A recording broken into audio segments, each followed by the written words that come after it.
الرحيم الحمد لله الذي جعلنا من المتمسكين بولاية أمير المؤمنين وإمام المتقين وإمام الموحدين وإمام الموالين علي بن أبي طالب.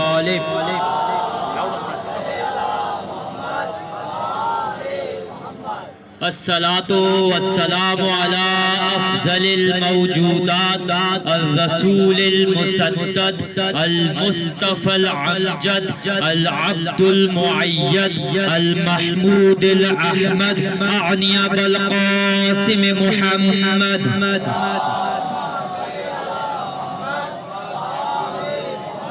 وعلى آله الطيبين الطاهرين المعصومين المظلومين المنتجبين الميامين ولعنة الله على أعدائهم وغاصب حقوقهم من الجميع الطواغيت من الأولين والآخرين. قال الله تبارك وتعالى في قرآن المجيد وفرقان الحميد وقوله الحق بسم الله الرحمن الرحيم قل هل يستوي الذين يعلمون والذين لا يعلمون. صلوات بھیجیے محمد.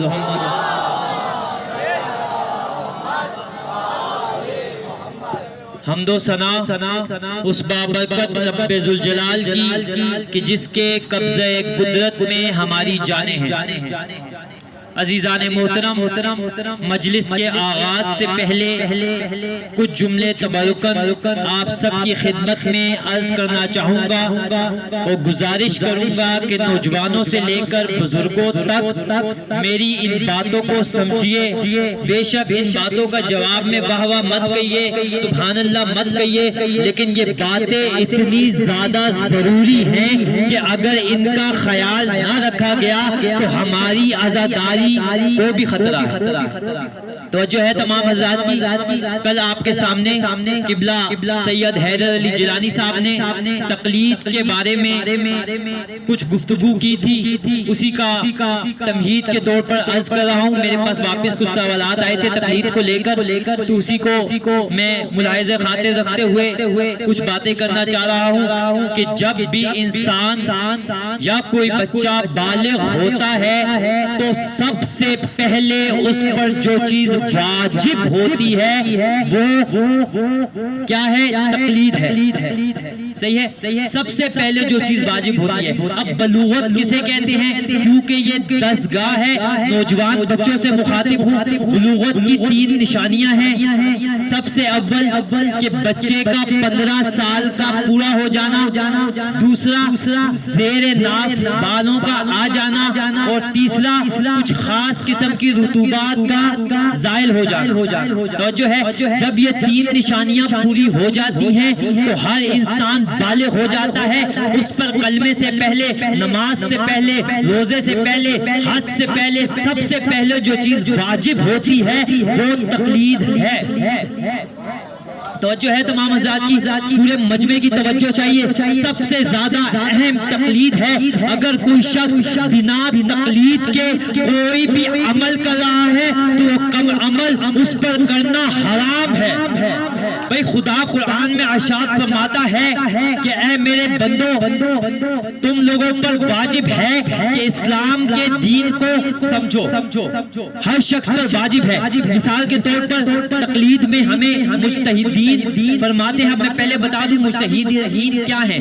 کچھ ایسے علماء ہیں جو اپنی زندگی کے 50 سے 60 سال اسلام کی تعلیم حاصل کرنے میں وقف کر دیتے ہیں، اور اس کو وقف کرنے کے بعد وہ احادیث اور روایات سے ایسی چیزیں اخذ کرتے ہیں کیونکہ بنو امیہ کے دور میں بہت سی حدیثیں گڑی گئی.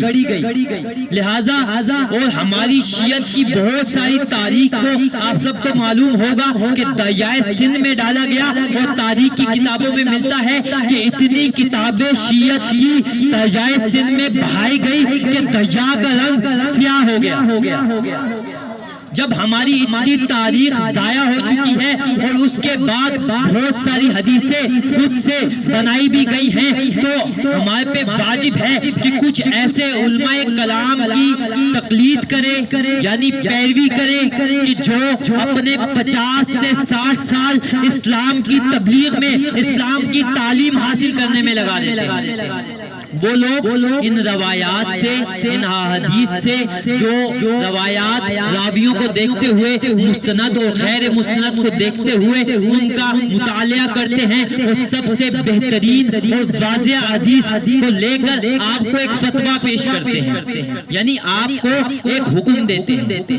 علماء کرام فرماتے ہیں کہ ہر شیعہ نوجوان کے گھر میں 3 کتابیں لازمی ہونی چاہیے۔ پہلی اللہ کی کتاب قرآن مجید ہونی چاہیے، دوسری نہج البلاغہ ہونی چاہیے اور تیسری توضیح مسائل ہونی چاہیے۔ توضیح مسائل وہ کتاب ہے کہ جس میں مجتہدین اپنے فتوے اپنے حکم بتاتے ہیں جن پر عمل کرنا واجب ہے۔ توضیح مسائل میں تمام مسائل دیے گئے ہیں، نجاسات کے مسائل دیے، مثال کے طور پر ایک شخص نجاسات کے مسئلے نہیں جانتا، یعنی ایک کپڑا ہے وہ نجس ہو گیا ہے اس کو پاک کیسے کرنا ہے وہ نہیں جانتا، اور ایسے ہی نمازیں پڑھتے ہوئے اگر وہ مر جاتا ہے تو کل کو وہ اللہ کو یہ نہیں کہہ پائے گا کہ مجھے پتا نہیں تھا، کیونکہ اللہ نے کہا سب سے پہلے جو تم پر واجب ہے کہ اسلام کو سمجھو، اسلام کو سیکھو، اور ہم نے ایسے علماء کرام دیے ہیں۔ اب تقلید ہر علماء کی نہیں ہوتی، منبر رسول پر ہر کوئی آ سکتا ہے، ہر کوئی آ جاتا ہے، لیکن کچھ خاص ایسے علماء کرام ہیں جن میں آیت اللہ سستانی ہیں، آیت اللہ خامنائی ہیں، آیت اللہ اور بھی بہت سارے مجتہد ہیں جن کو مجتہد کا لیول ملا ہے۔ اب ہمیں ان کی تقلید کرنا واجب ہے۔ جس نے بھی آج تک تقلید نہیں کی میں گزارش کرتا ہوں کہ اپنے اعمال کو ضائع مت کرے، آج کے آج گھر جا کر تحقیق کرے، جس عالم کی تقلید کرنا چاہتے ہیں 250 روپے کی توضیح مسائل ملتی ہے اسے لے، اس کے احکام سمجھے، خود سمجھ نہیں آتے کسی عالم کے پاس جائیں انہیں بولے مجھے یہ احکام سمجھائیں کیونکہ مجھ پر واجب ہے۔ توجہ ہے تمام حضرات کی، ایک بار صلوات بھیجیے محمد و آل محمد۔ میں نے آپ کے سامنے قرآن مجید کی ایک آیت پڑھنے کا شرف حاصل کیا، قُلْ هَلْ يَسْتَوِي الَّذِينَ يَعْلَمُونَ وَالَّذِينَ لَا يَعْلَمُونَ، کیا برابر ہیں وہ لوگ جو جانتے ہیں اور وہ جو نہیں جانتے؟ میں نے آپ کے سامنے پیش کیا تھا کہ علی علیہ السلام اپنے بھائیوں کے بھی امام ہیں اور ان میں سب سے افضل ہیں۔ بھئی توجہ ہو، میرے ساتھ ساتھ بولیں گے، علی علیہ السلام اپنے بھائیوں کے بھی امام ہیں اور ان سب میں سب سے افضل ہیں۔ اب میں بتاتا چلوں، علی اپنے بھائیوں کی بھی امام ہیں، علی اپنے بابا کی بھی امام ہیں، علی وہ واحد معصوم ہیں جو اپنے بابا کے بھی امام ہیں اور اپنی ماں کے بھی امام ہیں۔ آدم سے لے کر خاتم تک اور حسن سے لے کر امام مہدی تک علی سب کے امام ہیں، علی سب کے امام ہیں۔ یا میں یوں کہوں کہ علی پوری اپنی اصل کے امام ہیں، اپنی پوری نسل کے امام ہیں۔ بھئی توجہ ہے، علی علم کی بنیاد پر سب کے امام ہیں۔ رسول فرماتے ہیں من کنت مولا ہو فہذا علی مولا، جس کا میں مولا ہوں اس کا علی مولا ہے۔ توجہ ہے، یعنی جس کا میں جانشین ہوں، جس کا میں سردار ہوں اس کا علی سردار ہے۔ اب موسیٰ سے بڑے نبی، آدم سے بڑے نبی موسیٰ ہیں۔ توجہ ہو تمام حضرات کی، میرے ساتھ ساتھ بولیں گے، آدم سے بڑے نبی موسیٰ ہیں، موسیٰ سے بڑے نبی عیسیٰ ہیں، عیسیٰ سے بڑے نبی ابراہیم ہیں، اور حضرت محمد صلی اللہ علیہ وسلم تمام انبیاء کے سردار ہیں۔ تو جب رسول نے فرمایا من کنت مولا ہو فہذا علی مولا، جس کا میں مولا اس کا علی مولا، گویا رسول یہ بتانا چاہ رہے ہیں کہ جس کا میں سردار ہوں اس کا علی سردار ہے۔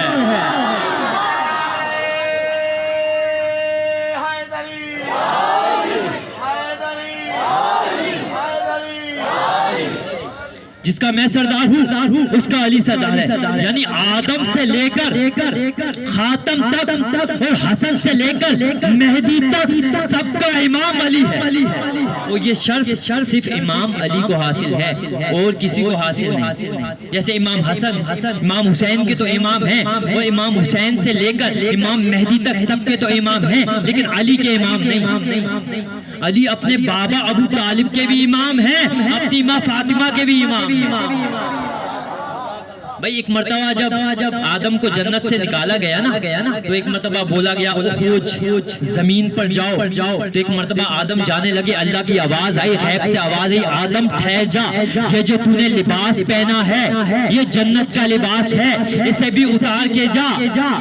بھائی توجہ ہو, اسے بھی اتار کے جا. میں خدا سے درخواست کروں, میں سوال کروں, یا اللہ تیرا نبی تھا, ایک دن کی مہلت دے دیتا, زمین پر جاتا, اپنا لباس تیار کرتا, تیرا لباس تجھے دے دیتا. عجب نہیں کہ آواز آئے کہ جو چیز جہاں کے لیے بنتی ہے میرا قانون ہے کہ وہ وہی استعمال ہوتی ہے. بھائی توجہ ہو پورے مجمع کی, جو چیز میں جہاں کے لیے بناتا ہوں وہ وہی استعمال ہوتی ہے. آؤ میں تمہیں مدینے کی گلیوں میں لے کے جاؤں جہاں دونوں شہزادوں نے اپنی ماں سے پوچھا اماں ہمارا لباس کہاں ہے. ایک مرتبہ کہا بیٹا وہ درزی کے پاس ہے, بس یہ کہنا تھا کہ دکو باب ہوا. فرمایا کون؟ کہا جبرائیل. بولا کیا لایا ہے؟ بولا لباس لایا ہوں. ایک مرتبہ میں اللہ سے سوال کروں کہ آپ نے تو کہا کہ میں جو چیز جہاں کے لیے بناتا ہوں وہ وہی استعمال ہوتی ہے, جنت کی چیز ہے تو جنت میں استعمال ہوتی ہے. یہ کیا کہ درزی حسین کے لباس لے کے, حسنین کے لباس لے کے مدینہ کی گلیوں میں آ رہے ہیں. اللہ جواب دے گا کہ جب علی بستر رسول پر سویا تھا اس نے میری مرضیاں بھی لے لی تھی, میری جنت بھی لے لی تھی. جب میری جنت تھی میرا قانون تھا, اب علی کی جنت ہے اس کا قانون.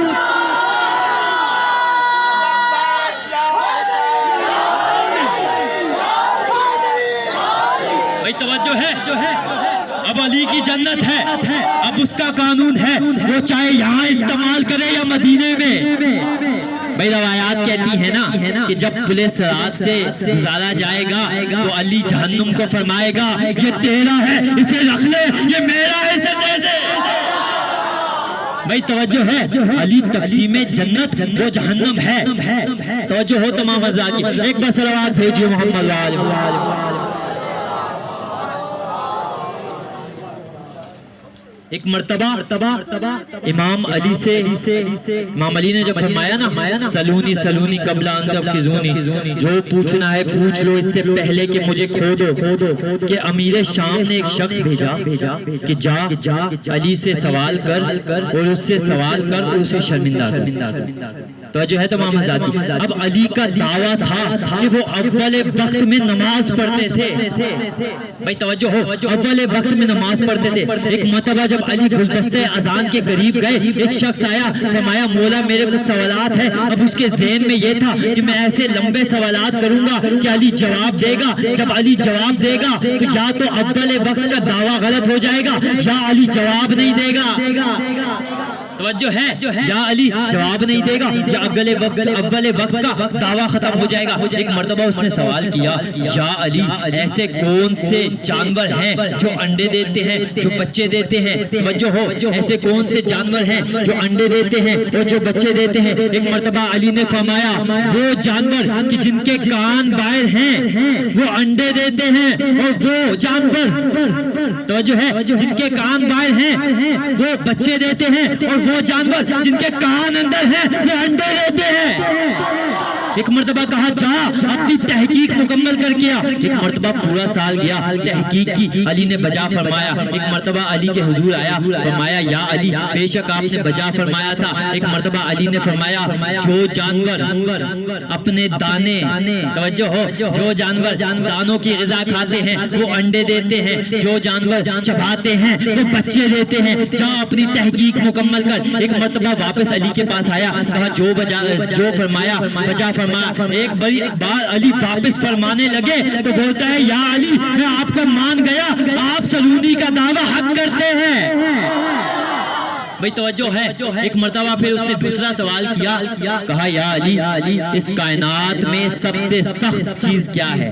بھئی توجہ ہو, اس کائنات میں سب سے سخت چیز کیا ہے؟ علی نے فرمایا سب سے سخت چیز پتھر ہے, پتھر سے سخت لوہا ہے, لوہے سے سخت آگ ہے, آگ سے سخت پانی ہے, پانی سے سخت وہ بادل ہیں جو پانی کو بھی لے جاتے ہیں, بادل سے سخت وہ ہوا ہے جو بادلوں کو بھی گردش دیتی ہے, ہوا سے سخت وہ فرشتہ ہے جو ہوا چلاتا ہے, فرشتے سے سخت موت ہے جو اس فرشتوں کو آنی ہے, موت سے سخت وہ فرشتہ ہے جو موت قبض کرتا ہے, اس فرشتے سے سخت وہ موت ہے جو اس فرشتوں کو بھی آنی ہے, اور موت سے سخت اولو الامر ہے, اور اولو الامر آل محمد, اولو الامر ہم آل محمد ہیں. بس عزیزان محترم, جیسے کہ آپ کو بتایا گیا ہے کہ یہاں پر مختصر مجلس پڑھنی ہے انشاءاللہ, طویلی مجلس یاسر بھائی کے گھر میں ادا کی جائے گی. تو بس چند جملے تبرکاً مصائب کی عرض کروں گا کہ علی اور اولاد علی کے اتنے فضائل ہیں کہ جن کو بیان کیا جائے تو اگر تمام دنیا کے درختوں کو قلم بنا دیا جائے, تمام سمندروں کی سیاہی بنا دی جائے, زمین و آسمان سے صفحات بھر دیا جائیں, علی و اولاد علی کے فضائل کم نہیں ہوں گے. جب اتنے فضیلتوں والے امام ہیں جنہوں نے دین اسلام کی تبلیغ کے لیے اپنا سب کچھ قربان کر دیا, آج ہم پر واجب ہے کہ ہم عزاداری کرتے ہیں, مجلس حسین برپا کرتے ہیں, ہم مقصد حسین کو بھی یاد رکھیں. مقصد حسین کیا تھا, فلسفہ کربلا کیا تھا. ایک اسلام کی تبلیغ کے لیے اولاد علی نے اپنا سب کچھ خدا کی راہ میں قربان کر دیا. عزاداروں ہمیں بتایا جاتا ہے نا کہ 7 محرم الحرام کی شب ہے, کہ 7 محرم الحرام سے کربلا میں پانی بند ہوا, عاشورہ کے دن تک کسی کو پانی نصیب نہیں ہوا, قاسم بھی پیاسے شہید ہو گئے, عباس بھی پیاسے شہید ہو گئے, علی اصغر بھی پیاسے شہید ہو گئے, حسین بھی پیاسے شہید ہو گئے. لیکن روایات کہتی ہیں کہ جب وہ شہید ہوئے نا تو انہوں نے حوض کوثر سے جا کے اپنے آپ کو سیراب کر لیا. لیکن عزیزان دارو, تاریخ ہمیں یہ نہیں بتاتی کہ سکینہ کتنے دن پیاسی رہی, رباب کتنے دن پیاسی و بھوکی رہی. بس عاشورہ کے بعد قافلے کا چلنا تھا, علی کی بیٹیوں کو شام سے کوفہ سے شام بازاروں میں چلایا گیا. عزاداروں توجہ ہے نا تمام حضرات کی. عزاداروں رونے میں بخل مت کیجئے گا, آپ کے آنسو کے محتاج ہیں, آپ آنسو نہیں نکال سکتے, رو نہیں سکتے. حسین کے مصائب پر ہائے کی آواز تو نکال سکتے ہیں نا عزاداروں, ہائے تو نکال سکتے ہیں. علی کی بیٹیوں نے اپنا سب کچھ قربان کر دیا عزاداروں, آج ہائے کی آواز تک نہیں نکالو گے. عزاداروں ایک مرتبہ حسین نے علی اصغر کو میدان کربلا میں لے کے گئے اور کفار سے فرمایا کہ تمہاری مجھ سے جنگ ہے, یہ 6 ماہ کا بچہ ہے, اس کا کیا قصور ہے, یہ بڑا پیاسا ہے, پیاس کی وجہ سے اس کی گٹھیا بد ہو گئی ہے, مجھے پانی دے دو, مجھے پانی دے دو. ایک مرتبہ جب کفار نے نہیں سنا نا تو ایک مرتبہ علی اصغر کو فرماتے, علی اصغر تو حجت الخدا کا بیٹا ہے, ایک مرتبہ اپنی حجت تمام کر, ایک مرتبہ اپنی حجت تمام کر. بس یہ کہنا تھا کہ علی اصغر نے لشکر کو دیکھا, ایک مرتبہ ننھے سے بچے نے لشکر کو دیکھا, لشکر کو دیکھ کے اپنی سوکھی زبان اپنے سوکھے ہونٹوں پر پھیری اور اپنی حجت کو تمام کیا. بس یہ کرنا تھا کہ ہرملا نے ایک مرتبہ تیر کو کھینچا, ایک مرتبہ تیر کو کھینچا, تیر کو کھینچنا تھا کہ روایات کہتی ہیں تیر زمین پر گر گیا, ایک مرتبہ کانپنے لگا, ایک مرتبہ واپس تیر کو کھینچا. یہ عمل 3 مرتبہ کیا, تیر کو کھینچا اور ایک مرتبہ کھینچ کے علی اصغر کی طرف بڑھایا, تیر علی اصغر کے گلے کو چھیدتا ہوا دوسری طرف سے نکل گیا. ایک مرتبہ حسین نے علی اصغر کو زمین پر لٹایا, فَإِنَّ لِلَّهِ وَإِنَّا إِلَيْهِ رَاجِعُونَ. ایک مرتبہ علی اصغر کے خون کو لیا, ایک مرتبہ سوچا آسمان کی طرف پھینکوں, صدائی مولا آسمان کی طرف نہیں پھینکے گا, میں پوری زندگی جب تک دنیا ہے میں بارش نہیں برساؤں گی. ایک مرتبہ سوچا زمین پہ پھینکوں, ایک مرتبہ زمین کی آواز آئی, مولا میں یہ برداشت نہیں کر سکتی. ایک مرتبہ امام حسین نے علی اصغر کے خون کو اپنے ماتھے پر لگایا, کہا جب میں شہید ہوں گا رسول کے پاس جاؤں گا, اسی چہرے کے ساتھ جاؤں گا. یا رسول اللہ میں نے آپ کی تبلیغ میں اپنا سب کچھ قربان کر دیا. الا لعنت اللہ علی القوم الظالمین وسیعلم الذین ظلموا ای ینقلبون. بر الہ دعا ہے کہ ہماری اس قلیل سی عبادت کو حق زہرا کے مقدمے میں قبول فرما. میرے مولا جتنے بھی عزادار محب اہل بیت اس مجلس عزا میں شریک ہیں ان کی جائز خواہشات کو اپنی بارگاہ میں قبول و منظور فرما.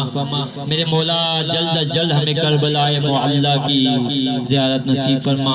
جتنے بھی بیمار ہیں انہیں بیمار کربلا کے صدقے شفا یاب نصیب فرما. میرے مولا جو بے اولاد ہیں انہیں علی اصغر کے صدقے اولاد نرینہ عطا فرما. میرے 12ویں امام کے ظہور میں جلد تاجیل فرما. آمین کے ساتھ ماتم حسین.